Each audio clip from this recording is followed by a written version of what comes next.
اور اس کے مقابلے میں ہمارا اسلام دھرم کیا کہتا ہے۔ اب اسلام کے نظام کو، اسلام کی اسکول آف تھاٹ کو، اسلام کے نظریات کو، اسلام کی آئیڈیالوجی کو اگر آپ غیر کو سمجھانا چاہیں گے تو پہلے تو آپ کے پاس اسلام مذہب کی پوری نالج ہونی چاہیے۔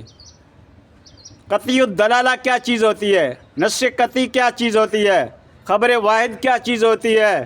آثار کیا ہوتا ہے، صحابہ کے قول کیا ہیں، سلف کے قول کیا ہیں، خلف کے قول کیا ہیں، ہماری اسلامی ٹریڈیشنل کیسے چلی آ رہی ہے۔ آج کل ہمارے چھوٹے چھوٹے علماء جن کے پاس علمی وافر علوم نہیں ہے، محققانہ اس کی نظریاتی کیفیت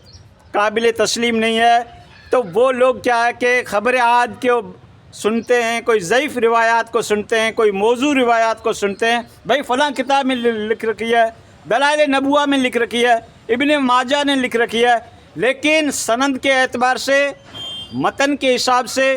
ان کو کچھ بھی معلوم نہیں ہے کہ اتنے بڑے مفسر نے لکھا، اتنے بڑے امام نے لکھا تو بات اتھینٹک ہوگی، لیکن اپنی طرف سے اس کی کوئی تحقیق نہیں کرتے، کیونکہ تحقیق کا پیمانہ ہی ہمارے پاس نہیں ہے، صلاحیت کا پیمانہ ہی ہمارے پاس نہیں ہے، تو ہم کس بیسس کے اوپر اس کی تحقیق کریں گے۔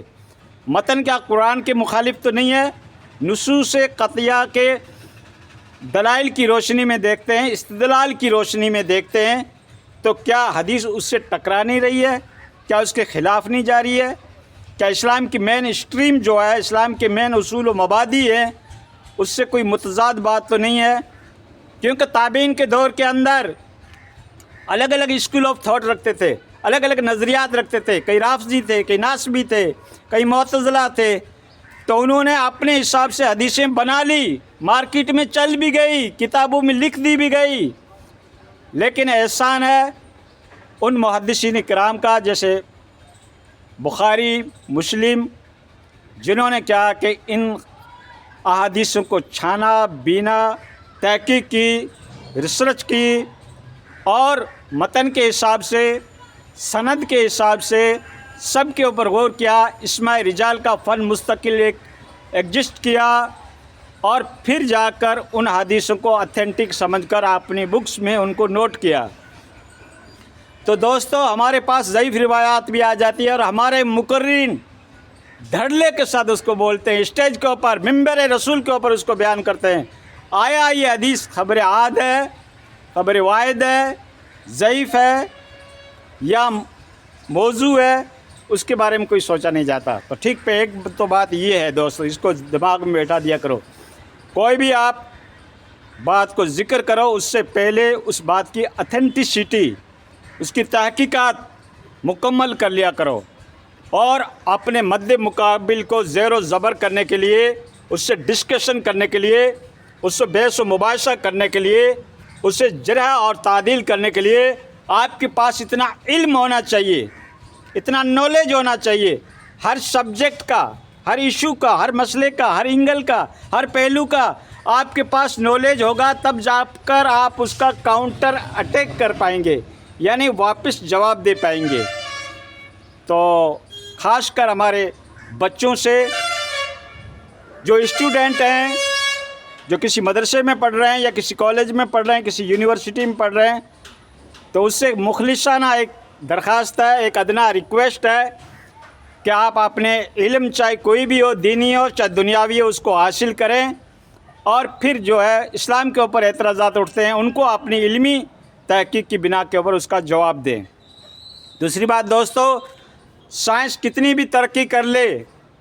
لیکن اللہ کے کلام میں جو باتیں لکھی گئی تھی آج سے 1500 سال پہلے، سائنس تو اب تحقیق کر رہی ہے، اب ڈسکوری کر رہی ہے، اب اس کے اوپر غور کر رہی ہے،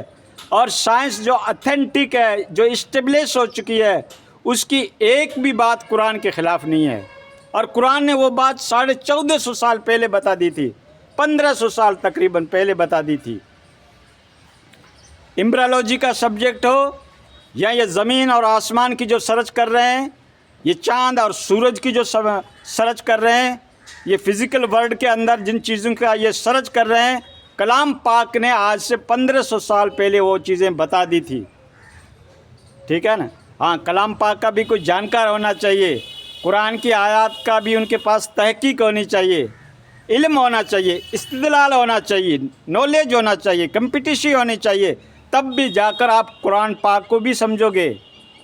ورنہ کلام پاک نے آپ نے سرسری تو پڑھ لیا، اس میں کیا لکھا ہے یا آپ کو کچھ معلوم نہیں، تو طوطے میں آپ میں کیا فرق بنا؟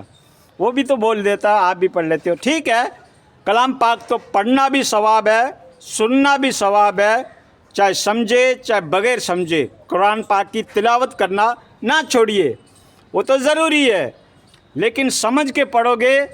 تو نوراً علی نور، آپ کے علم میں اور اضافہ ہوگا، آپ کی جانکاری میں اور ایولیشن آئے گی، بڑھوتری ہوگی، اور آپ کے پاس وہ معلومات اتھینٹک ہوگی جو نصوص قطعی کے ذریعے سے آپ کو معلوم ہوگی۔ تو آپ کسی ضعیف روایات کو نہیں مانو گے، کسی کے اقوال کو نہیں مانو گے، کسی کے اسکول آف تھاٹ، کسی کے نظریات، کسی کے مسلک، کسی کے مذہب کی آپ تحقیق کر سکتے ہو۔ خصوصاً آج کا دور جو ہے یہ فرقوں میں بٹ گیا ہے، اور ہر اپنے بڑے فرقے کے بانی کو فالو کرتا ہے، اس کے بارے میں نہ ضعیف روایات دیکھی جاتی ہے،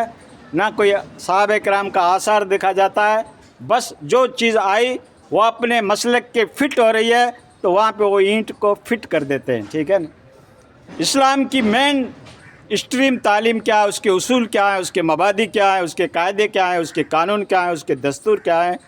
اس سے اپنے کو کمپلیٹ جانکاری لینا اشد ضروری ہے۔